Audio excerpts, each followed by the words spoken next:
Hello everyone, my name is the Mr. Munch. I'm a Conquer 3 Age of Empires 4 player from the United States, and recently I participated in the very first North American LAN for Age of Empires 4. I believe it, maybe is even the fourth or fifth ever LAN event for Age of Empires 4, so really special to be a part of. The event itself was hosted by Rising Empires. If you're familiar with the competitive scene, they do quite a lot. Whether it be, getting up and coming players to compete, in the Conqueror level, as well as they host low elo legends, which allows players of really any skill level to compete. And so they hosted this event, and the event itself, King of the Rockies, took place in Denver, Colorado. It was a regional event, meaning that only North American players could qualify. So there were 8 total spots in the main event. 2 players were invited, Puppy Paw and Wham, and then there were 6 spots for open qualifiers, essentially, for players to compete for.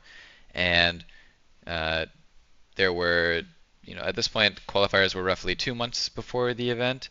Um, there were 2 separate weekends. The first weekend, 4 players would qualify, and then the last chance qualifier a weekend after that was the last 2 remaining spots, which is where I happened to qualify. I was out of town, ironically, in Denver during the weekend of the first qualifier and missed it, but thankfully made it in that last chance qualifier. So kind of just to talk about, give a little bit more overview about the event. The prize pool was $8,625, so a pretty sizable tournament, like a community-funded tournament, I should say, especially for Age of Empires 4. Um, and yeah, so the commentators for the event, Liticor was there, Beal, Draxos, Soccerton, and Dr. Dabston were all there. And then there were actually some of the players ended up commentating during the latter days of the event.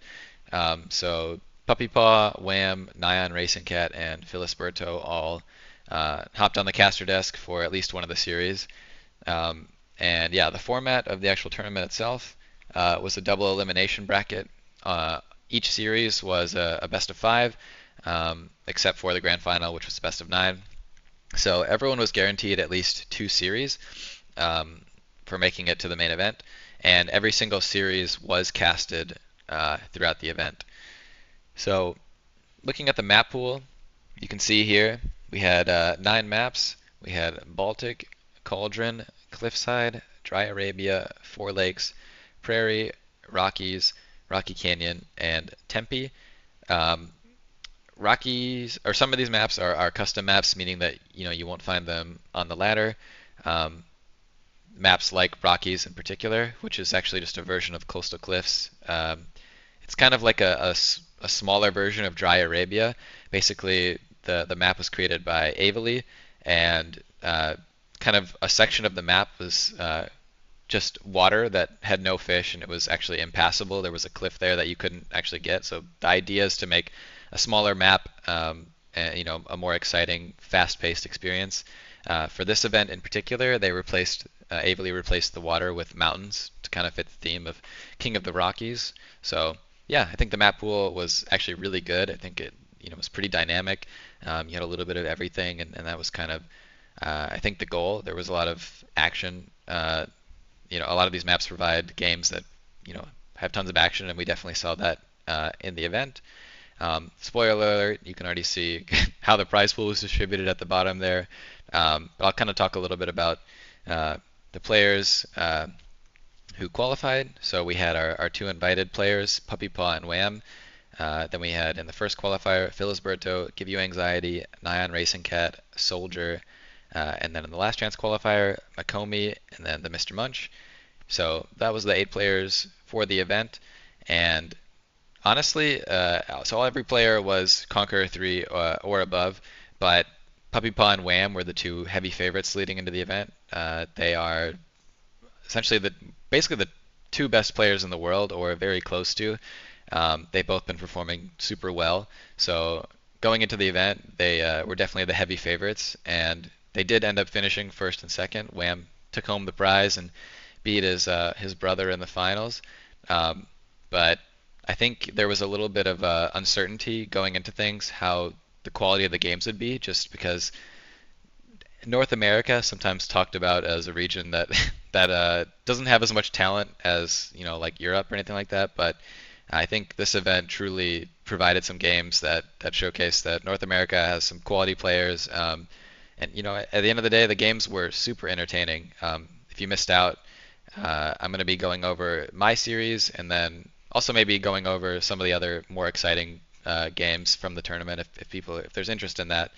Um, but yeah, so that was the 8 players. To talk about a little bit just about the venue itself, the tournament took place in localhost in Denver. Right here is kind of a picture that I found online that shows kind of what the venue looks like. The players themselves were playing up on the stage up here. This was kind of a spectator area, and then they had a tons of gaming PCs on the side for people to rent out and play, as well as that's where the players were practicing when they weren't actually up on the stage competing. But the venue itself was incredible. If you're ever in the Denver area, I highly recommend checking this place out. The staff was super accommodating, very interested in what we were doing. Like they were the reason that everything went so smoothly. Um, and yeah, super awesome place. So I don't think Rising Empires could have chosen a better place to host this tournament. Honestly, it was fantastic. Um, so yeah, just kind of my thoughts on the event as a whole. Again, I've been a gamer my whole life, but never did I expect that I was, gonna fly halfway across the country to compete in a tournament for a video game. This is purely what I do, like as a hobby. But when I heard the King of the Rockies announced the qualifiers, I practiced quite hard because I wanted to make it. The idea of getting to compete in this game that I love, really something that I wanted to do. So yeah, managed to qualify, and the entire experience itself of the event was just so positive. If you didn't get the chance to tune in at all, I highly recommend going to the Rising Empires channel and just watching some of the VODs of the games. But it was pretty surreal to meet some of these guys in person, whether it be from players or production, casters, all of that.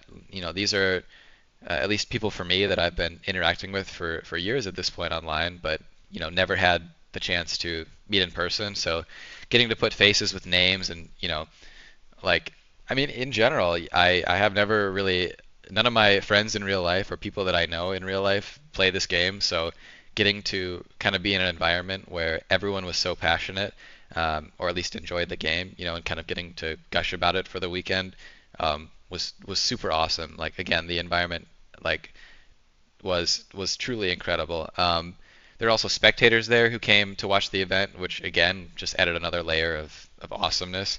Um, playing in front of people who also a lot of them traveled um, to the event was honestly just such a privilege. Like getting to speak with them and kind of hear their love for the game, their stories. It was super wholesome. And yeah, like from a player standpoint, we had our matches, but we also, were we when we got there, we also recorded interviews, kind of just giving background of who we were and our thoughts on how we thought the tournament would go, and um, also we were talking about in our interviews kind of our thoughts about the most recent patch. Um, for those who don't know, the tournament started on a Friday, and there was a pretty major patch that dropped on Thursday afternoon just before the event. So, and most people were traveling on that Thursday, so a lot of or all the players essentially were going into the event pretty blind as far as all the changes went, and that definitely made things more exciting.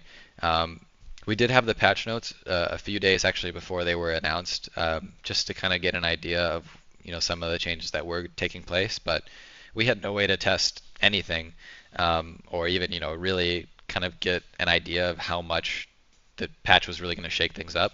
So I think from a spectator standpoint, that totally totally amped things up, right? Some of the players really utilized those new changes well, and kind of were being pretty experimental. Um, and so, yeah, I think it made things very exciting. From a player standpoint, it kind of stunk because some of the practice felt a little wasted leading up to the event.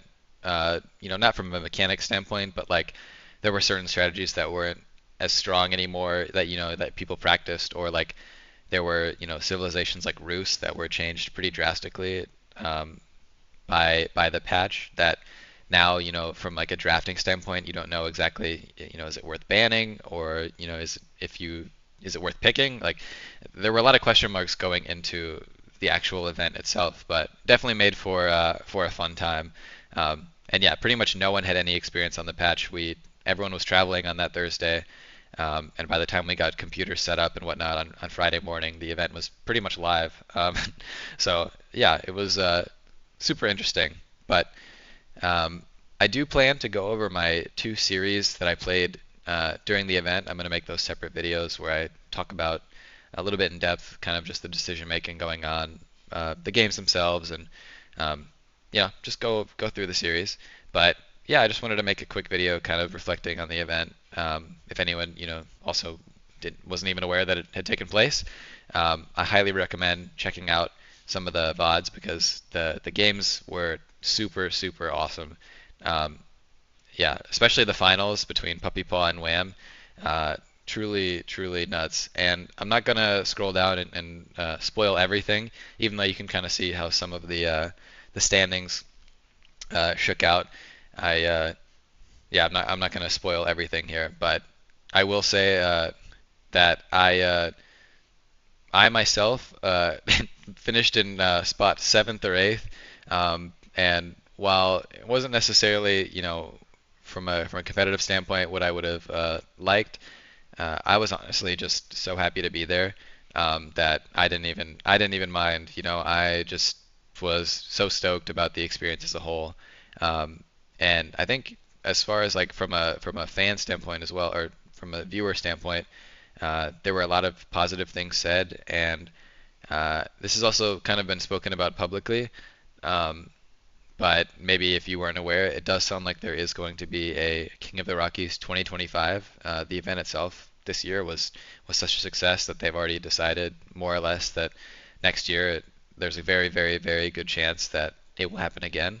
So if you happen to be or in North America, or even if you're not in North America and you have the means, I would highly recommend coming out because it was truly an awesome experience to be a part of. It's a weekend I'll never forget. Um, and yeah, couldn't say any more positive things about the tournament overall. So yeah, I'll just wrap things up here. My kind of final thoughts. Thank you for watching. Appreciate it.